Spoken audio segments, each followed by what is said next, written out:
Welcome to Friday's Look North. In tonight's headlines, a special report on the slavery gang who sold poor people the dream of a better life in the UK. They didn't know where they were in the country, they didn't speak the language, had no money, and essentially they weren't in a position to be able to free themselves. Local election results. No councils change hands, but a number of new councillors in their 20s gain seats. School protest. Parents at a troubled West Cumbrian academy demand to speak to managers over the state of the building. And final preparations as Richmond gets ready to welcome the Tour de Yorkshire. In sport, Sunderland's shock at losing Chris Coleman as they contemplate life in League One. And join me later to find out what inspiration the promotion heroes from 1974 can have for the class of 2018.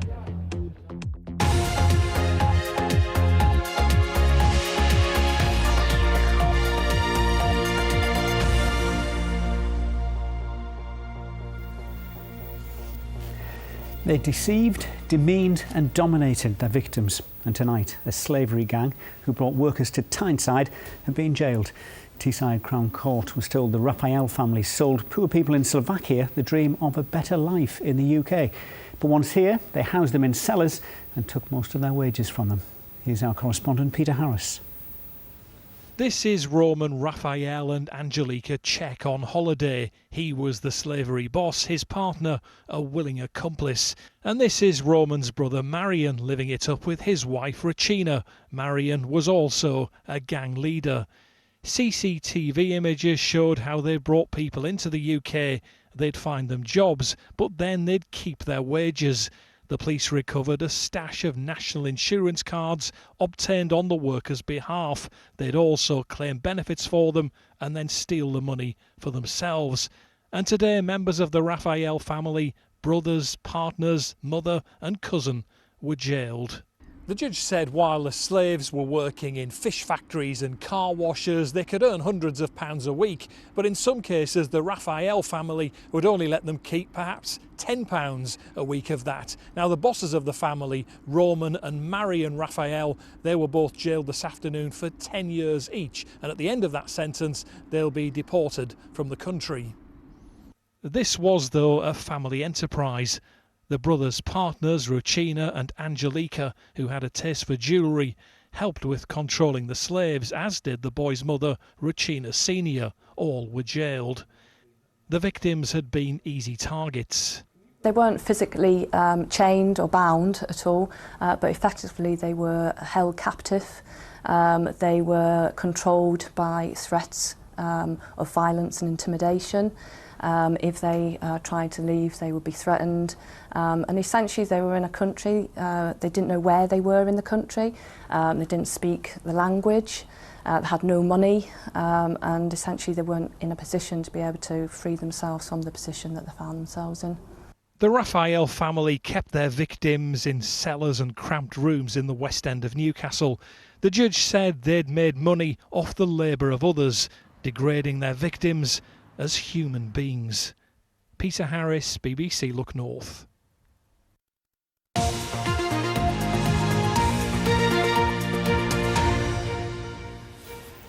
The former girlfriend of one of the teenagers accused of plotting a Columbine-style attack at a school in North Yorkshire told police he regularly spoke about killing her family, his parents and his friends. Two 15-year-old boys who can't be named for legal reasons are charged with conspiracy to murder pupils and teachers at the school in Northallerton. Today, the jury heard police interviews which discussed the elder boy's interest in guns and school shootings. Megan Patterson reports. The jury here in Leeds saw two pieces of video evidence today. The first, the girl's police interview, and then her cross-questioning in court. In that evidence, she described how the boy had admired Eric Harris, the Columbine attacker, how he'd had a fascination with other serial killers and films related to mass murder. She said their relationship had began like typical teenage love, and then it had become toxic as he discussed plans to shoot up a school. She spoke about reading his diary entries, saying they went from self-deprecation to plots to kill. And she described to the courtroom how she'd experienced extreme pain as the boy carved his name onto her back with a penknife, an apparent act of love she said she reluctantly agreed to. Now, the court also heard today that on a number of occasions the boy had tried to encourage her to access the cupboard where her dad kept his licensed shotguns, and also it was alleged that the boy broke into her home carrying a knife, something he denies. It was a very emotional session of evidence today. The boy broke down in the courtroom as he watched the video, and the girl told the judge how she truly had loved the boy and she still cared greatly for him. Now, both boys deny all charges in the case. The trial will continue here next week. Megan Patterson, BBC Look North, Leeds. A search of a riverbank is continuing as investigators hope to find out what happened to a Hartlepool toddler who disappeared in Germany 37 years ago. 2-year-old Catrice Lee went missing from a shop near the city of Paderborn, where her father Richard was stationed. The Royal Military Police is carrying out a 5-week excavation on the banks of the River Arm.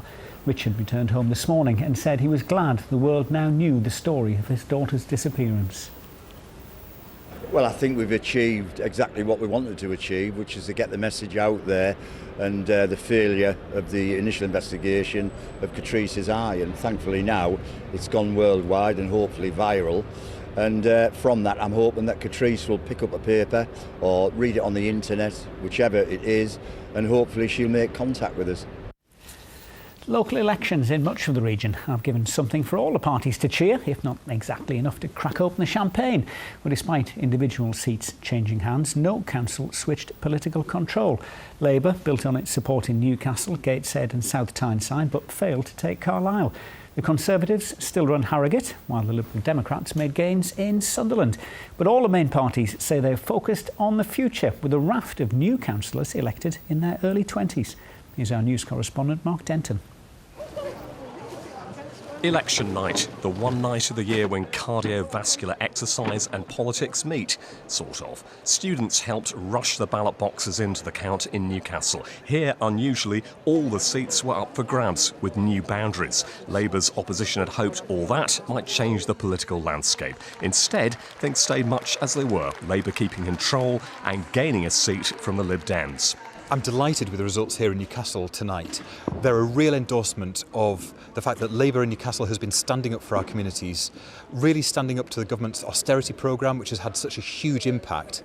In Carlisle, Labour had hoped to take control, but in an area with a marginal parliamentary seat, the Conservatives actually made a gain. The council remains hung, though. Local Tories say voters are giving the government credit. I think the government's proving that they're getting their heads down and working towards solutions for all sorts of problems that are affecting people in their daily lives. In Sunderland, where a third of the seats were up for grabs, Labour started the night knowing they couldn't lose control. But there were signs the opposition were making progress. The Conservatives gained 2 seats. The Lib Dems, once virtually wiped off the council, made another 3 gains. It's good news for us. 2 years ago we had no councillors at all in Sunderland, and we now have a group of 6. So we've really come back from the dead in this city. It's been quite a long journey and involved a lot of work from a lot of activists, but it's well deserved this evening. Sunderland also saw Jack Cunningham, a 20-year-old student from the city's university, elected in Copt Hill ward. Maybe not the start of a youthquake on our councils, but there's certainly been a little tremor, because in Harrogate, where the Conservatives held the council, Ed Darling, at 22, becomes its youngest member. It seems council's set for generational change, and it's probably about time for that. It's refreshing, it is exciting, and I look forward to joining a lot of other young people on the council. It's going to be an interesting time. While in North Tyneside, Labour held power but also gained Monks Seaton North for the first time from the Conservatives. Result, another pleasantly surprised youthful politician. I wasn't expecting to win at all. We've never won in Monks Seaton North ever. So I was expecting to put up a good show, but not actually win. Gateshead remained rock-solid Labour with absolutely no change in the state of the parties. South Tyneside saw a virtual clean sweep for Labour. There are 54 seats on the council and all but one are now Labour. The Conservatives, though, did gain a seat, which means the council opposition, Conservative group and Conservative group leader are all rolled into one in one person. If I'd lost this evening, it would have meant that the council was totally dominated by Labour and there was no effective opposition at all. Well, now there is. And in Hartlepool, while Labour held the council, this is a place once tipped by many commentators where UKIP could hope for an MP. There were no UKIP candidates in Hartlepool this time round, and now no councillors. Mark Denton, BBC Look North. Well, our political editor, Richard Moss, joins me now. So, Richard, what do the results tell us about the fortunes of the parties in the region? Well, this is the first test of opinion, really, since the general election last year, and actually it suggests very little has changed, if we're honest. For Labour, although there were good results in places like Newcastle, little sign of any further rise in support, and that loss of the seat in Carlisle, a marginal Conservative parliamentary constituency that they need to win to get into government, might well worry them more than any other result, really, if they want to go and actually get into government. The Conservatives, that win in Carlisle, gains in Sunderland, one victory in South Tyneside, but they were largely winning in seats that they have held in the past. They weren't really breaking through into new territory, and that's symbolised by the fact that once again a push to try and get a seat back in Newcastle after 22 years failed, and I suppose they struggled really to get hold of the urban Remain vote is probably symbolised by the fact they did have to field in one ward a 96-year-old candidate. They certainly did benefit in some areas though by the collapse of UKIP. As for the Liberal Democrats, there's gains in Sunderland, encouraging. In the last few minutes, they've also discovered they've retained control of South Lakeland Council, despite losing 3 seats to the Conservatives there. But they didn't really make much advance in a place like Newcastle, for instance, which at their high watermark, of course, the party controlled. So there is a bit of deadlock still, really. Lots of young candidates, but the same political divides, I think, are still there. For the odd winner, though, still a bit of uncertainty. Yes, there were 2 councillors elected in Sunderland tonight who had at some point during the campaign been suspended by their parties because of some problems with their social media posts, allegedly. Now, one of them, Anthony Mullen, who was the Conservative, now he apparently was actually reinstated during the campaign, it's emerged, after apologising for his posts, so he will serve as a Conservative councillor. Lynn Appleby, a Liberal Democrat, she still faces a disciplinary hearing, we understand, over a link she posted to a far-right site, but the party does say that she remains part of the Liberal Democrats, but obviously she will have to face this tribunal. Another challenge, though, in Sunderland Council, we understand that the leader of the council, Harry Trim, will face a challenge within his own group by Councillor Graham Miller for the position as leader of the council. The council, of course, they still dominate, and you have to say, despite some travails for Labour here and there, in the North East, certainly, they remain the party of local government. Indeed. OK, Richard, thank you very much for that. And Richard will be back with all the reaction to the local elections on this weekend's Sunday Politics. That's on BBC One this Sunday morning at 11 o'clock. Well, more news now, and a hairdresser from Edinburgh who deliberately tried to infect men with HIV, including one from Tyneside, has been jailed for 8 years by a court in Scotland. Darryl Rowe, who's 27, intentionally had unprotected sex with men he met on a gay dating app, fully aware he was carrying the virus. He admitted 4 counts of culpable and reckless conduct when he appeared at the High Court in Edinburgh today. He's already serving a life sentence for similar offences in England, and he'll serve the additional 8 years concurrently.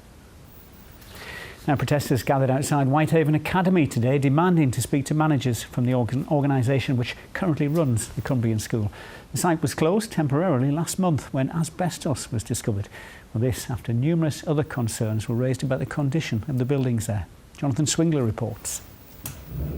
What do we want? A new build! When do we want it? Now! Today we heard that the Health and Safety Executive were on site and Bright Tribe representatives from the estates team were coming to talk to them. So we've taken this opportunity to come and meet with them because there's obviously quite a few questions about, initially about the asbestos. The campaigners have long argued the site isn't fit for purpose.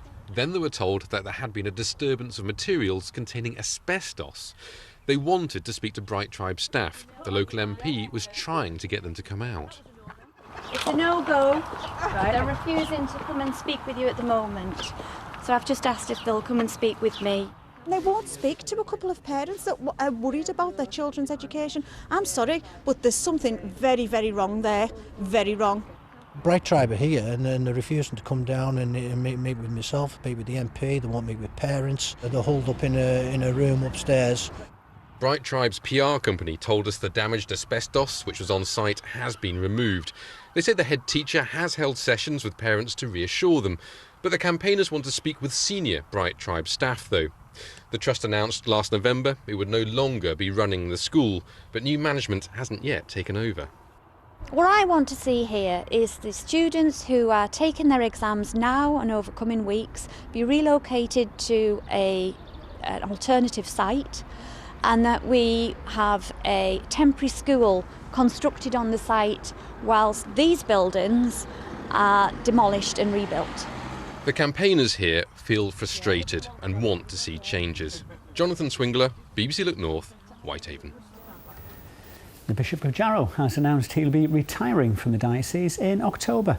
The Right Reverend Mark Bryant said the move would coincide with his 69th birthday after what he called 11 wonderful and happy years in the post. Now you're watching Look North. Coming up next, the Tour de Yorkshire is about to arrive in Richmond. We'll find out how they plan to celebrate. Plus, Jack's boys reunited, how players from Borough's record-breaking season of 1973-4 hope to inspire the current squad. And for once, we're looking at a bank holiday weekend which is dry, sunny and warm. Join me later for all the details.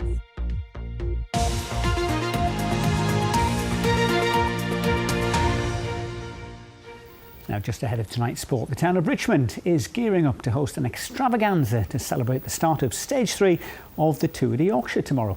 Well, yesterday, Grade 8's Harry Tanfield made history. He became the first UK and Yorkshire rider to win a stage of the race. But it's not all about cycling. It's also about putting the county firmly on the world stage, as Phil Chapman's been finding out. As the fourth Tour de Yorkshire makes its way across the county, there are the usual very big attempts to attract the attention of the visiting helicopter cameras, with giant artworks like this at Richmond Castle. I'm from Richmond originally. I was approached by the group responsible for the Tour de Yorkshire in Richmond to produce a piece of land art, and I spent a long time thinking, well, you know, I could do the obvious things like something on a bike or a cycle.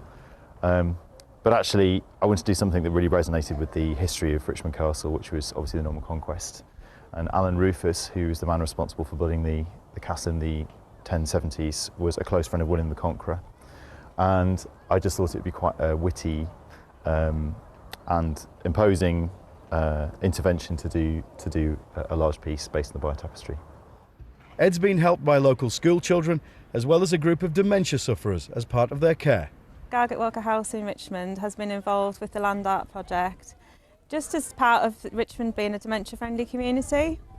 And part of being a dementia-friendly community is supporting those who are affected by dementia locally. It looks very impressive from this level, so yeah, definitely worth the trip up the steps and getting blown all over the place to see it.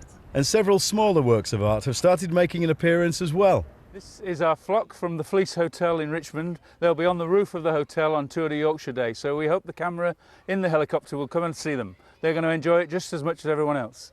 Tomorrow it'll be awesome, yes. We'll have our stage infrastructure and our street food vendors all in place here in the community area, and we'll be getting ready and prepped for when the race heads off at 1:10. Brilliant for the town. It's going to bring loads of people in. Weather's superb. Can't beat it. Oh, it's lovely. It's a lovely experience for everybody, isn't it? Yeah, great. And from Richmond, Stage 3 winds its way through places like Thirsk and Pickering before finishing in Scarborough after 5 o'clock. Phil Chapman, BBC Look North, Richmond. And it should be good. Right, time for sport now. Some breaking football news from Hartlepool. Yes, Go just on. in the last sort of 45, 50 minutes or so, Matthew Bates has been confirmed as their new manager. Been in charge, of course, for the last few months or so, Yeah. but it's finally been confirmed. Good so luck to good him. for him, Indeed. absolutely. Now, Newcastle United take on Watford at Vicarage Road tomorrow, hoping to rediscover some of the form that saw them achieve Premier League safety with 5 games to go. Manager Rafa Benitez says it would be great to finish in the top 10, but following 2 successive defeats, admits the players have found it difficult to maintain the same intensity since cementing their place in the top flight. The desire, the passion, the commitment of the players, when you have to do it, is different when you have already done something and then you want to do a little bit more. We will make some changes trying to keep everybody on their toes. For me, it's not a big difference to finish 12th or 8th, but because we are where we are, I would like to finish 8th if it's possible, or 9th or 10th, so it will be much better. Now, whatever happens in their last game of the regular championship season at Ipswich on Sunday, Middlesbrough know they'll be playing the home leg of their semi-final next week, most likely against Aston Villa. Well, at a reunion dinner at the Riverside tonight, though, will be a group of players who should be able to provide plenty of inspiration, as Mark Tulip explains. Here at Middlesbrough's Dickens Inn are members of Charlton's Champions, the famous promotion-winning side managed by Jack Charlton that won the old Division 2 title by 15 points back in the 73-74 season. Well, the skipper back in those days was a man who had his own chant at Ayresome Park. He's 6'2", eyes of blue. Stewie Bohm is after you. Stewie Bohm's sitting right next to me. What was so special about that team? Well, the special thing was that it was such a small squad of players, and we all got on very well together on and off the park. But individually, they were brilliant players. But it's so good to see them today and see us all together. I think joining you at the dinner later will be the gaffer, Jack Charlton. How did he pull all the strings together? Well, in actual fact, we only had one way of playing. We never altered our side according to the team we played that they do nowadays. We just played to our own ability. Whoever we played, whether we were playing Manchester United or Arsenal or whoever, we always played the same, and we kept the same tactics and the same team throughout the season. One of the people banging all the goals was John Hickson, striker. John, the following season you actually did pretty well in the top division, didn't you?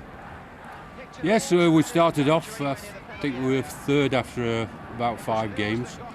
Jack instilled into us a pattern that we got to play, and we did, and he was a great manager. And the likes of you and Jim Platt, you still come to a lot of the home games, so how do you think this lot will get on in the playoffs? They've got a great chance. It's playoffs are over 2 games, home and away, so they've got a great chance. The guy responsible for getting you lot to the Riverside tonight is Dave Roberts. Dave, obviously it could be Aston Villa, it could be Cardiff, it could be Fulham. Who do you think Borough would want to play in the semi-finals? Without a shadow of a doubt, Aston Villa. I think over 2 legs they're the team that the Borough would feel confident about having the strength to beat them. If we get to Wembley, that'll be fantastic. I didn't believe that until 4 games ago, but when I saw the change in form, the strength that came into the side, particularly Derby away, best performance of the season, it gives us hope that maybe Borough are the dark horse right at the end of the season. And finally, Dave, can the class of 2018 learn from these guys next to me? Of course they can. Camaraderie, friendship, it's all that sort of stuff which the modern day teams seem to overlook. If they had the sort of relationships and the belief and the trust that these guys had on themselves, in themselves, on the pitch together, of course the Borough will be in the Premier League next season. Fantastic stuff. Well, enjoy your dinner, and of course there'll be full match commentary of Ipswich versus Borough on Sunday on BBC Tees. Great stuff, Mark. Now, the publication of Sunderland's accounts for their final season in the Premier League has given some idea of the task facing the club's new owners. They show Chief Executive Martin Bain was paid almost £1.25 million, and that the overall loss would have been more than £50 million, if not for the sale of goalkeeper Jordan Pickford. Meanwhile, coach Robbie Stockdale, who's in charge for Sunday's top versus bottom match against champions Wolves, admits he was shocked by the sacking of manager Chris Coleman. It was a shock, yeah. I was surprised when I heard the news. I think we're all within the building very disappointed that he's gone, along with Kit. They were excellent to work for, great people. I thought it was a real coup for the club to get them.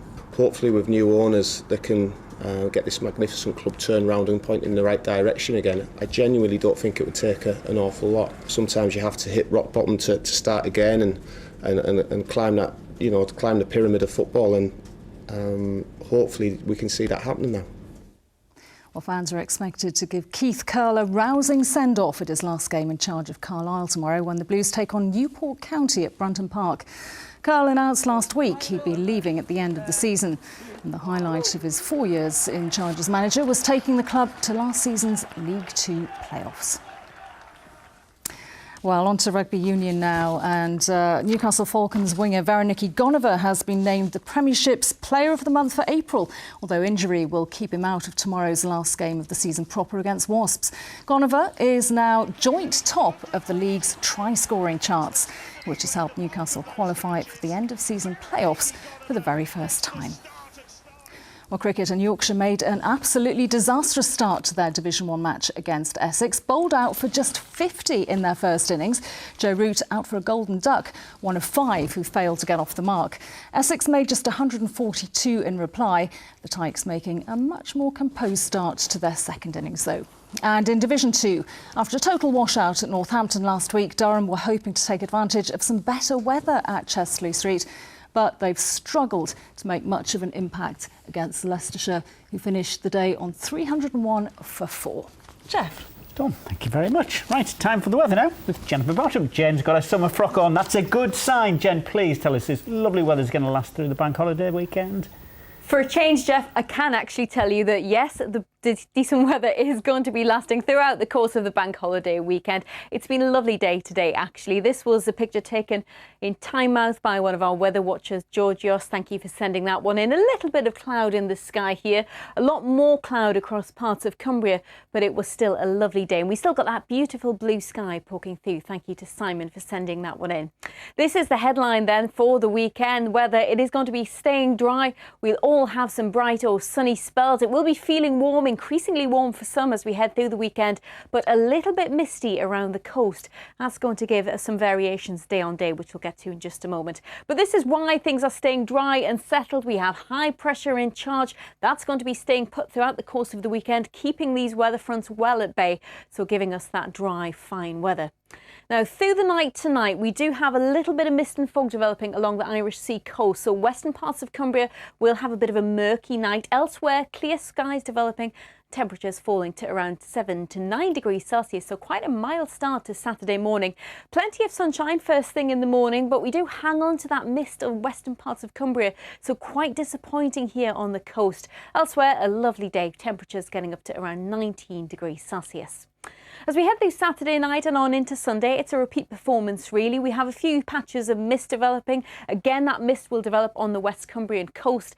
Generally, it's a clear night though, with lows of around 7 to 9 degrees once again. Now for Sunday, a decent start to the day. Plenty of sunshine, a little bit of cloud coming and going here and there. It's not going to be wall-to-wall sunshine, but it is going to be staying dry and it is going to be feeling warm. Temperatures for most up to around 19 degrees. We could get up to 20 or even 21 on Sunday in a few spots. So a lovely day to come. Let's skip ahead to Bank Holiday Monday. And again, we start off with some sunshine. Western parts of Cumbria will have lost that mist on Monday. So a much better day here. Temperatures getting up to around 20 degrees. Conversely, for parts of the northeast coast where we pick up a southeasterly breeze, it's going to be feeling a bit cooler. Here we'll get the mist on Bank Holiday Monday. So temperatures in Berwick, for example, could only get up to around 16 degrees Celsius. Let's sum up then how things are looking across the weekend for the northeast first of all. On Saturday and Sunday, that's looking like the warmest of the days. Temperatures could get up to around 20. Quite conversely, I think we could get much higher than that, 21, 22 degrees Celsius. Into Bank Holiday Monday, once we start to pick up that southeasterly breeze, it is going to be a little bit cooler for northeastern parts along the coast. But throughout the course of the weekend here, plenty of sunshine, and that sunshine will be lasting into next week as well. For Cumbria, it is going to be getting warmer as the weekend goes on. We'll have that coastal mist through Saturday and Sunday, but much drier and brighter on Monday. Okay, Jen, thank you very much. Might get the shorts on. I think so. That's it. And the bank holiday weekend starts here. Unless you're reading the late news, which is me. I'll see you at 10:30. Bye-bye. Bye-bye.